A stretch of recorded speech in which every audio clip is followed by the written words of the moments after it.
Magandang araw mga kabayan, nagbabalik po muli ang inyong lingkod upang magbigay sa inyo ng mga bago at nagbabagang mga balita. Doktora Lorraine Badoy may mensahe kay Tambaloslos, Martin Tambaloslos Romualdez, nagsalita na ukol sa sundalo namatay sa pakikipagpistok sa mga kalaban ng bayan. Ano ba kasi ang ginagawa nyo? Kayong mga inutil at gahaman sa pera at kapangyarihan. Huwag ang pagiging gahaman ang inyong pinapairal. Makinig kayo sa mga marunong at biyasa. Huwag puro congressman ako. Huwag mong kakalimutan, Tambaloslos. Malapit na ang eleksyon, hindi ka na ulit mananalo. Para sa buong impormasyon, panoorin ng buong video. At kung bago ka pa lamang sa aking channel, huwag kakalimutang mag-subscribe, pindutin ang notification bell at piliin ng all upang laging maging updated sa mga bago at nagbabagang mga balita.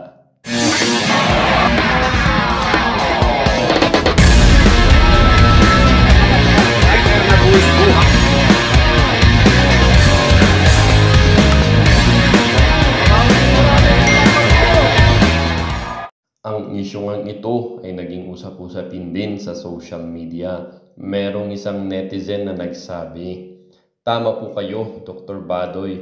Your wisdom is absolutely right. We support your diplomacy to end this conflict. God bless you and your family." At sa programang Laban Kasama ang Bayan at sa SMNI po. Sabi din ng isang netizen, "Mabuhay ang bansang Pilipinas. Thank you, Dr. Lorraine Badoy and company, and to all our AFP fighting for a peaceful Philippines." Sabi din ng isang netizen, "Sana po Mr. Speaker ay totoo sa puso nyo ang statement nyo, pero mas maniniwala po ang taong bayan kung hihinti nyo ang pakikialyansa sa mga komunista sa Kongreso at sisipain nyo sila ng tuluyan palabas ng Kongreso." No, so I would like to read the statement of the Speaker, no, Martin Romualdez, tungkol sa incident na ito. Para kanino yan? Sino dapat makinig yan? Dapat ang makinig dito si Franz Castro, Raul Manuel at saka si Arlene Brosas. Ayan, pakinggan po ninyo ito mabuti. Makinig kayo, Arlene Brosas. So after extending his sympathies to the family, sabi ng Speaker, "This loss is a profound reminder of the sacrifices our armed forces make to ensure our nation's security." Correct. That hasn't stopped. It has been going on for over half a century. And then he also said, "This event underscores the ongoing challenges we face in achieving lasting peace and stability." Correct. We are actually achieving it already, Speaker. As we speak now, there are 0 guerrilla fronts. There are over 35,000 surrenders without having to sit down and have this phony peace talks that are really, in reality, terrorist talks. It's no longer rocket science. There is a winning formula to this. And what Charlie Galvez has given you is the wrong formula. Okay. He also said, "We also keep in our thoughts those who were wounded in this incident, and we join the executive department in assuring their families of the government's full support during this difficult time." And he said, this is wonderful, huh? I like this. "Our vision for a peaceful and prosperous Philippines can only be realized through collective efforts and a commitment to dialogue and understanding." Correct, which is what we're already doing with the local, highly successful, groundbreaking work that we were doing and that continues to get done at the localized level, no? Localized peace talks. Ang kausap natin dito, Speaker, baka hindi mo pa alam, ay ang ating mga kasundaluhan, ng mga kasundaluhan at ang buong gobyerno ay ang mga naloko ng CPP, NPA, NDF. Mga kababayan natin mismo na nandito sa Pilipinas, na nandyan sa grassroots level na naging NPA, sila mismo ang kausap at binababa na nila ang kanilang mga armas at hindi na sila lumalaban sa gobyerno. Totoo na yung kapayapaan, hindi na ito isang minimithi lamang, no? Totoo na siya. At bumubuti ang buhay dahil sa Farm to Market Roads, yung Barangay Development Program, na sana ay buhusan ninyo ng budget natin. No? At saka isa pa, Speaker, kung talagang seryoso kayo dito, tigilan nyo na yung pangukunsyaba sa CPP, NPA, NDF party list, yung Makabayan Block, na tinanong ako noon sa congressional hearing. Sino ba yung sinasabi mo dito na party list? Ang CPP, NPA, NDF. At yan ay ang Kamatayan Bloc. Kabataan na nandyan sa loob ngayon, Kabataan, Alliance of Communist Teachers at ang Gabriela. Yan po yung ginawa ninyo mga attack dogs na akala ninyo may panalo kayo pag kayo ay nakipagkuntsabahan. Pero tapos na yung araw na yon. Any association that you have with the CPP, NPA, NDF party list is a kiss of death on your political ambitions. That I know that for sure because I have seen it on the ground. The Filipino people are no longer taking any double talk, any sweet words that are not translated into action. And what that amounts to right now is this perception that you are in cahoots with the CPP, NPA, NDF party list in Congress. Okay. Very well said. Very powerful statement, and I agree with that 100%. Yes, at syempre ang batayan lang naman natin, ma'am, dito, napakasimple lang ng requirement para ipakita mo may pag-ibig ka, totoo ka, sincero ka sa ating bayan. Hindi salita. Hindi salita. Condemn the Yes. CCP, NPA, NDF. Yan They lang. should file a resolution, Yeah. Mr. Speaker. Yes. I still stand with you on what I think is our shared ground of love for country. Yes. And I hope that you can prove that your words are true.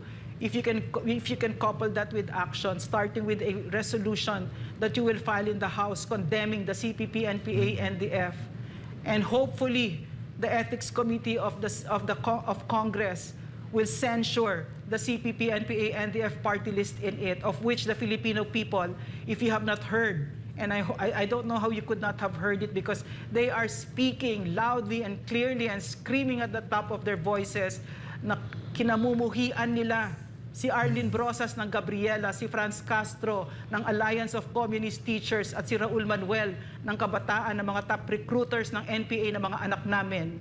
Sana marinig mo yan, Mr. Speaker.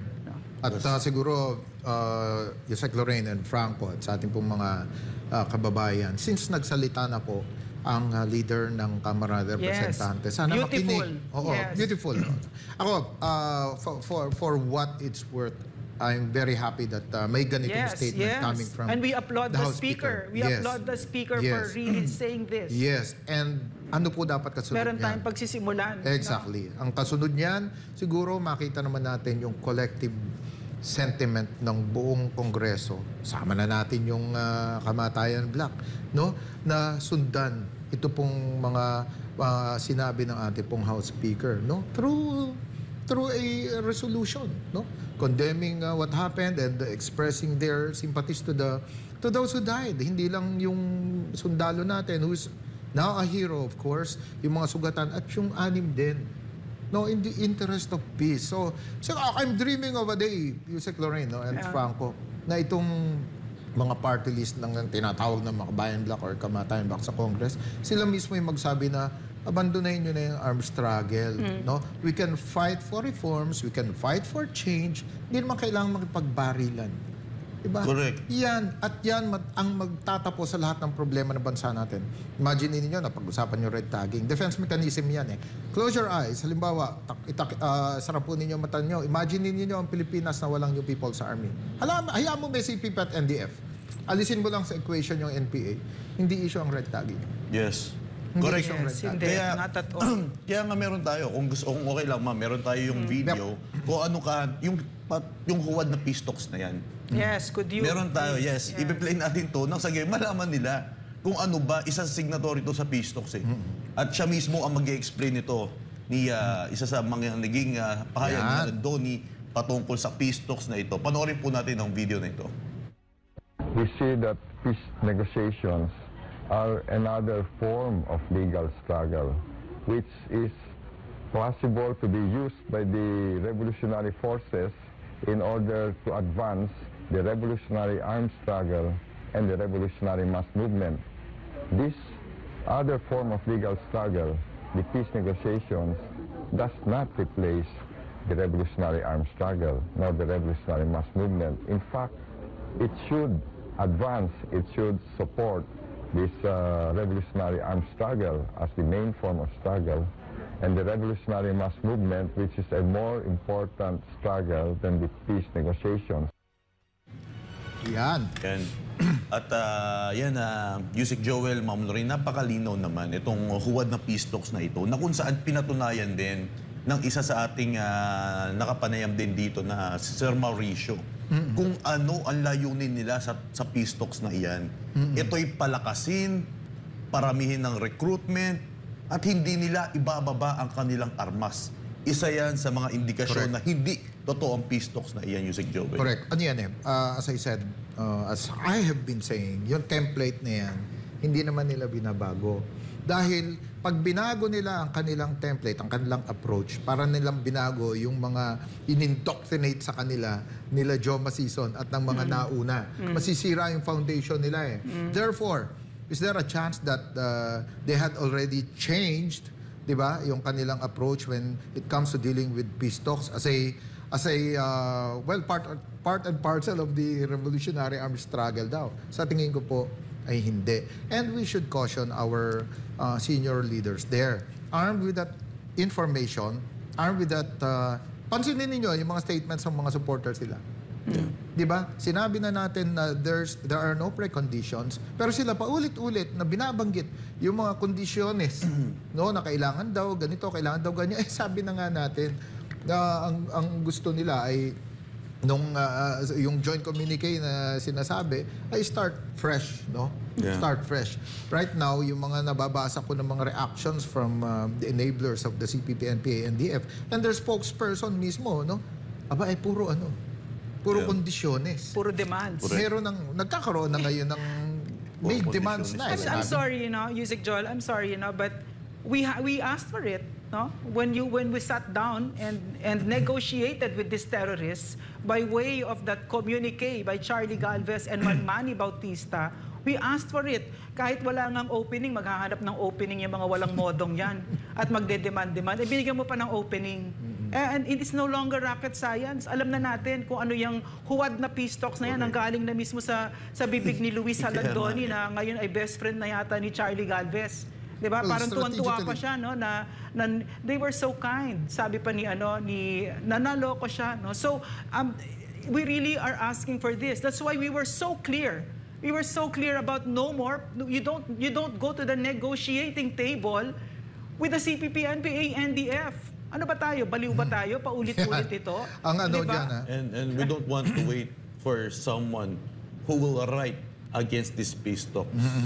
Ito, napag-usapan namin din dati, Franco, ni Doc Lorraine. Sabi ko nga, ang isa lang ang gusto ko sanang makita na maging katapusan nitong sinabing nagsimula sa joint communique, now may exploratory talks. Eventually, if ever, magkasundo talaga that they should agree to disagree, ay, di ba, sabi nga natin, let's give them the benefit of the doubt. Sabi ko nga kay Yusek Badoy, kay Yusek Lorraine. Kasi, at the end of the day, someone has to sign a document, no, na nagsasabi na okay na, tapos na ito, dismantle natin, disarm na natin, at rejoin na ang New People's Army. Ito yung ito yung sana, yun yung maganap. Kailangan may pumirma eh. Kailangan may ganyang agreement.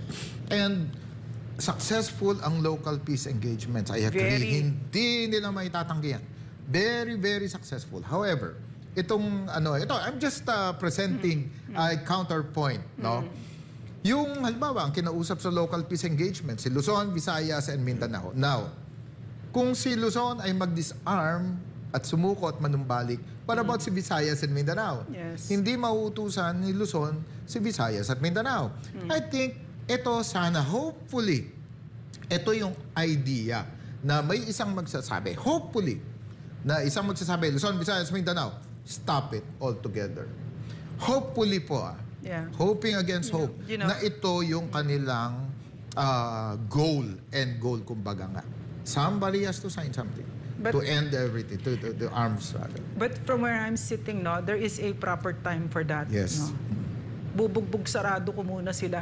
Hanggang sila'y magmakaawa. Hindi ako babiyahe ng Oslo at bibigyan ko ng halaga yung mga yan. Kasi wala na spent for. Sino ba yan? Sino ba yan si Luis Salandoni? Sino ba yan si Connie Ledesma? Sino ba yung mga yan? Juliet De Lima? They're ancient crypt kickers. Nagnanaknak na nga yung mga yan. Bibigyan ko pa ng importansya. In-internationalize ko pa yung issue. I'm talking about Charlie Galvez and Manny Bautista, what they did, okay? Itong katrayduran nila. And they did not even consult, no? Wala silang konsultasyon sa security sector. Wala sila, they just went there. Bakit ka makikipag-negotiate sa mga yan? And we're very successful already. At tas ngayon, ang kakapal ng mga mukha, they really think they can actually make demands. So, pinakita nila talaga ngayon na they're not sincere kasi what you're saying, no, yung localized peace talks, ito yung mga foot soldiers nila. Ito yung mga nahihirapan, nagugutom, nagkakandamatay, nagkakasakit, lahat yan, namamatay no? sa enkwentro. Yes, pero itong mga ito, nakausap ngayon itong nila Charlie Galvez, yan yung nagpapakasasa sa dugo ng mga anak natin. Why will they give up? Racket nila yan. Pinakamalaking sindikato sa Pilipinas, isa sa pinakamalaki sa mundo. Why will they negotiate with us? At ngayon nagmamalaki pa. Nag-enjoy sila ng snow Ibubugbog, ngayon sarado doon. ko muna sila Sa at iisipin ko muna kung kakausapin ko sila. Pero where we stand now, panalo na ang Pilipinas dito. So bakit ako makikipag-usap sa kanila at bibigyan ko pa ng halaga at gagastos pa tayo ng taxpayers' money para makipag-usap sa mga yan? Baka yun ang habol ninyo, yung taxpayers' money. No? Gusto ko lang maitanong, Ma'am Lorraine or Yusek Joel, ano ba ang nasa likod ng isang tao kung bakit makikipag-deal ka sa isang bagay na alam mo na paulit-ulit ka? Anong intention You know mo what sa I think it ganitong is? bagay, You ma'am? know, one of those reasons that I heard from the soldiers, it's ego. They want the credit to go to them. Because I had this talk with Charlie Galvez and it was horrifying. It was horrifying in the shallowness of the reasons that he gave us. It was terrible. It was like watching a freak show. It made me so indignant kasi what will this mean? Our soldiers will die again because of your hallmark marshmallow little twin stars philosophy of love and peace and unity. Where did you get that, 'di ba? I'm sorry, I cannot shut up about this because what this means is once again binibigyan mo ng opening. Ano ba ibig sabihin ng peace talks? Sabi niya kasi wala namang mawawala. Walang mawawala. Hindi mo ba alam kung ano yung peace talks na yan, yung huwad na peace talks na yan? Propaganda yan. Ang ibig sabihin, it legitimizes them. And what will happen? They will recruit our children again. Dadagdag na naman yan, aabot na naman sila sa mga bundok, at yan mamamatay na naman yung mga anak natin. Ano ang mawawala sa atin? Mga anak lang naman natin. Diba? Ano ba yan? Sa napanood niyong video mga kabayan, ano naman po ang inyong mga opinyon? Ang ating comment section ay bukas para sa inyong mga komento at reaksyon. Huwag kakalimutan, do not let your thoughts left unspoken. As citizen of this country, your opinions matter. Huwag pong mahihiyang magbigay ng inyong mga saloobin, mga kabayan. At syempre, huwag nyo din pong kakalimutan i-share ang video ito upang inyong mga kaibigan at kapamilya ay maging aware din sa kung anong nangyayari sa ating bansa. Huwag din kakalimutang mag-iwan ng like. Hanggang sa muli!